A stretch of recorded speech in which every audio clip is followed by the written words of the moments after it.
ఆయన తీసుకెళ్తున్నాడా? విజయ్ ఎవరికి తెలియదు కదమ్మా. ఇప్పుడు ప్రెసెంట్ వాళ్ళు విజయవాడలోనే ఉన్నారంటున్నా మరి.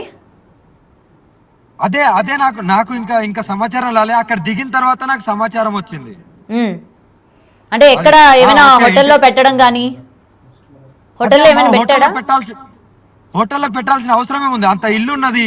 పోలీసులకు ఫస్ట్ అప్పచెప్పాలి కదా. పోలీసుల దగ్గర అప్పచెప్పి పోలీసులకు చెప్పి అప్పుడు ఇంటికి చేరదీయాలి. ఇవన్నీ లేకుండా హోటల్లో పెట్టాల్సిన అవసరం ఏముంది? అయితే అమ్మ ప్రెసెంట్ అవును. ఇక ఇప్పుడు వర్షిణి వాళ్ళ అమ్మ నాన్న అంటే ఇప్పటి వరకు అమ్మాయి రాలేదు కదా, మన వాళ్ళు కూడా అక్కడికి వెళ్ళి మాట్లాడారు విష్ణు పైన అనుమానాలు ఉన్నాయి అని చెప్పి. ఒకసారి వాళ్ళు బయట విందామా ఏమంటున్నారు ఏంటనేది ఒకసారి వింటారా? కంపల్సరీ అమ్మా, ఇందాం తల్లి. Right right. అయితే వర్షిణి యొక్క పేరెంట్స్ కూడా ఆందోళన వ్యక్తం చేస్తూ ఉన్నారు. విష్ణు పైన వాళ్ళకి అనుమానం ఉంది. విష్ణు అమ్మాయిని తప్పుదోవ పట్టించాడు, లేకపోతే ఎక్కడికి తీసుకెళ్లాడు ఏంటి, ఇప్పటికీ వాళ్ళు ఫోన్లు చేస్తున్నా సరే అవ్వట్లేదు అని చెప్తూ ఉన్నారు. ఆ బయట ఒకసారి చూద్దాం. మరి ఇద్దరు మగవాళ్ళ మధ్య సేపుగా ఉందని ఏమనుకుంటాం. ఇప్పుడు ఒక అన్నయ్య సొంత అన్నయ్య, ఒక అన్నయ్య పెంచుకున్న అన్నయ్య. ఆ గదుల్లో ఉండటం పిల్లకాడ అన్కంఫర్టబుల్ ఉండేది కదా. లేడీస్ ఉంటేనే బాగుండేది కదా. ఆ రూమ్ లో మరి అన్నల మధ్యనైనా పిల్లకి అన్కంఫర్టబుల్ గా, మరి లేడీస్ కి పర్సనల్ విషయాలు ఉంటాయి కదా. 100% విష్ణునే తిప్పుతున్నాడని మేము అనుకుంటున్నాం. అందుకనే ఇప్పుడు వెళ్ళి కంప్లైంట్ ఇస్తామండి. శాస్త్రి గారి దగ్గరికి మా ఆయన కాళ్ళు అరిగిపోయేటట్టు పొద్దున్న సాయంత్రం తిరుగుతానే ఉన్నాడండి. పాప ఇంకా రాలేదు. వస్తున్న పెద్ద అయినా వస్తున్న లొకేషన్ పెడుతున్నారు. ఈ రోజు వస్తామని రేపు వస్తామని ఆయన చెబుతున్నాడండి. ఈ రోజు మేమిద్దరం వెళ్ళి ఎస్ఐ గారికి కంప్లైంట్ పెడతామండి. ఖచ్చితంగా ఇస్తామండి. విష్ణు మా పాపను మాకు ఆయన పూచి లేకుండా మాకు అప్పు చెప్పేసేయాలి. ఆయన బాధ్యత అసలు ఏం అవసరం లేదు మాకు. మా ఆయన అసలు అన్నం తింటలేదండి. మా ఆయన ఇందాక పడిపోతే మాకు భయం వేసిందండి. 108 ఫోన్ చేస్తే వాళ్ళు రాలేదు. మా ఆయన మా పిల్లలు లేకపోతే నేను ఉండలేను, పిల్లలు లేకపోతే అన్నం తినలేకపోతున్నానని ఆయన చాలా నీరసపడిపోతున్నాడు. అందువల్ల నేను విష్ణు మీద కంప్లైంట్ పెడతాను అని మా ఆయన అంటున్నాడండి. నాకు కూడా ఆ అబ్బాయి పద్ధతి నచ్చలేదండి. మా పిల్లలు మాకు అప్పు చెప్పేయకుండా అన్నాలు ఉంచుకుని నాటకాలు వేయటం అట్లా రప్పికుండా ఉంటాం మాకు కూడా బాధగా ఉందండి. అదే తల్లిదండ్రులు అన్న ప్రేమ మాకు ఎట్లా ఉండేది.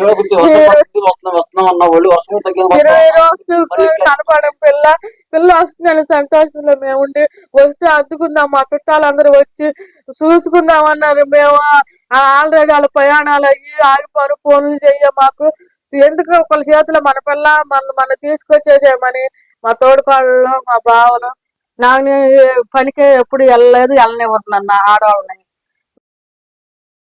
రైట్ అమ్మా, విన్నారు కదా వాళ్ళ తల్లి ఇంతకు ముందు మీరు అమ్మాయిని తీసుకువెళ్ళిపోయారు, తన మీద మాకు ఏం చేస్తుందో ఏంటో అని చెప్పి అనుమానాలు ఉన్నాయని చెప్పిన ఆవిడ ఇప్పుడు విష్ణు పైన అనుమానాలు ఉన్నాయని చెప్పి చెప్తుంది కదా. విన్నారు కదా, ఏమంటారు దీనికి?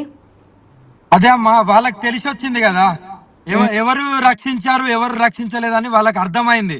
ఇన్ని రోజులు గేములు ఆడించిండు. ఇప్పటికైనా ప్రజలకు గాని మన మీడియా వాళ్ళకి గాని అర్థం కావాలి. ఏ దురుద్దేశం లేనిది ఇన్ని సంవత్సరాలు నటించాడా. ఇప్పుడు బయటపడుతుంది కదా. ఆ తల్లి నా దగ్గర ఏమేం మాటలు చెప్పింది నా మనస్సాక్షికి తెలుసు, ఆ తల్లికి తెలుసు. ఎన్ని బాధలు వాడి నుండి అనుభవించిందో నాకు తెలుసు.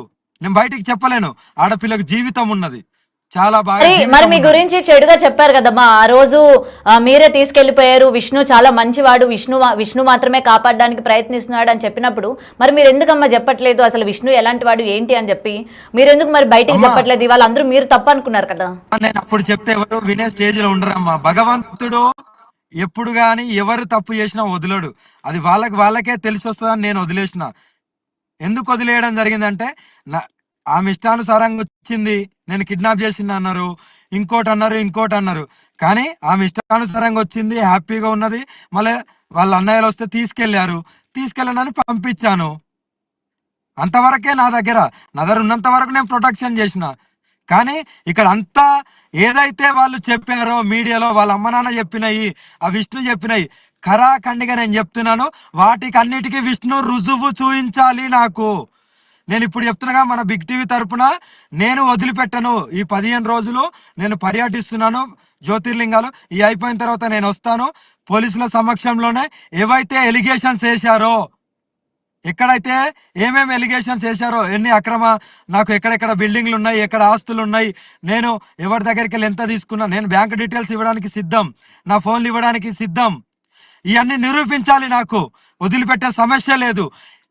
లోపు అమ్మాయికి అయినా ఏం ఎన్ని కాకుండా allegations, ఏంటి అసలు ఎలాంటి- మీరు ఎటువంటి చర్యలు తీసుకోబోతున్నారు? ఈ లోపు మరి మిమ్మల్ని నమ్మి వచ్చిన అమ్మాయి ఇవాళ మిస్సింగ్